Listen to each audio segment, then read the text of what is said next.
लकड़हारा और इच्छाधारी नागिन। प्रेम, विश्वास और त्याग की कथा।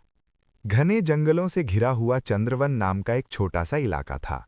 वहां दिन में भी सूरज की किरणें जमीन तक पहुंचने से पहले पत्तों में उलझ जाती थीं। उसी जंगल के किनारे एक साधारण सा युवक रहता था, वीरू। पेशे से लकड़हारा, वीरू ईमानदार, मेहनती और शांत स्वभाव का था। उसके माता पिता नहीं थे, इसलिए जंगल ही उसका घर था। वो रोज सुबह कुल्हाड़ी उठाकर जंगल में लकड़ी काटता और शाम तक गांव लौट आता।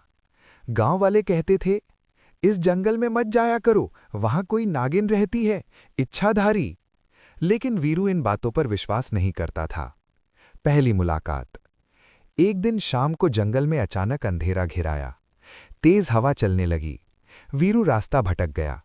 तभी उसे एक पेड़ के नीचे एक सुंदर युवती दिखी। हरे रंग की साड़ी, लंबे काले बाल और आंखों में अजीब सी चमक।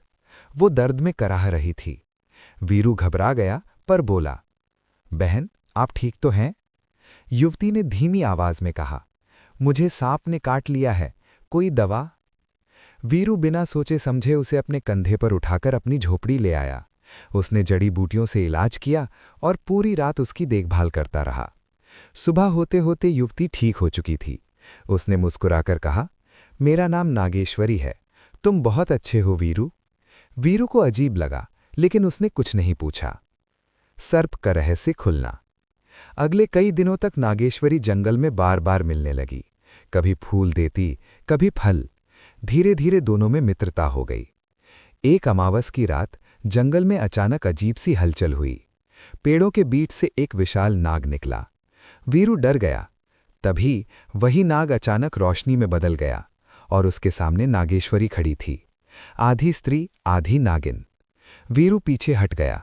नागेश्वरी ने कहा, डरो मत वीरू, मैं इच्छाधारी नागिन हूं, पर मेरा दिल सच्चा है। उसने बताया कि वो नागलोक की राजकुमारी है, लेकिन इंसानों की भलाई देखने धरती पर आई थी। वीरू चुप रहा, फिर बोला, रूप से नहीं, दिल से फर्क पड़ता है। ये सुनकर नागेश्वरी की आंखों में आंसू आ गए। प्रेम की शुरुआत।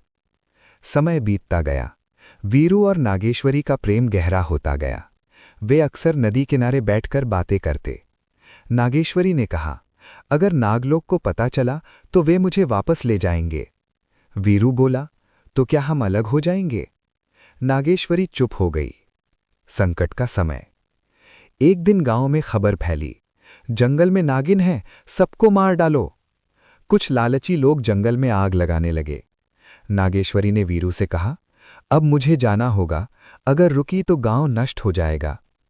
वीरू ने पहली बार रोते हुए कहा, तुम जाओ, लेकिन वादा करो कि मुझे भूलोगी नहीं। नागेश्वरी ने अपनी नागमणि का एक छोटा सा अंश वीरू को दिया। ये तुम्हारी रक्षा करेगा। फिर वो नागरूप में बदलकर धरती के नीचे चली गई। अंतिम चमत्कार। कुछ महीनों बाद जंगल फिर हरा भरा हो गया। वीरू अब भी उसी झोपड़ी में रहता था। एक दिन गांव में अकाल पड़ा, फसल सूख गई। तभी नदी से एक दिव्य प्रकाश उठा। बारिश होने लगी।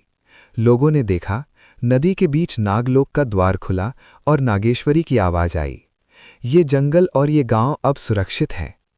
वीरू ने आसमान की ओर देखा और मुस्कुराया।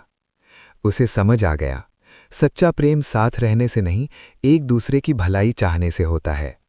सीख। रूप से नहीं, भावना से प्रेम करो। निस्वार्थ प्रेम में त्याग सबसे बड़ा गुण है। प्रकृति और जीवों का सम्मान करना मानव का कर्तव्य है।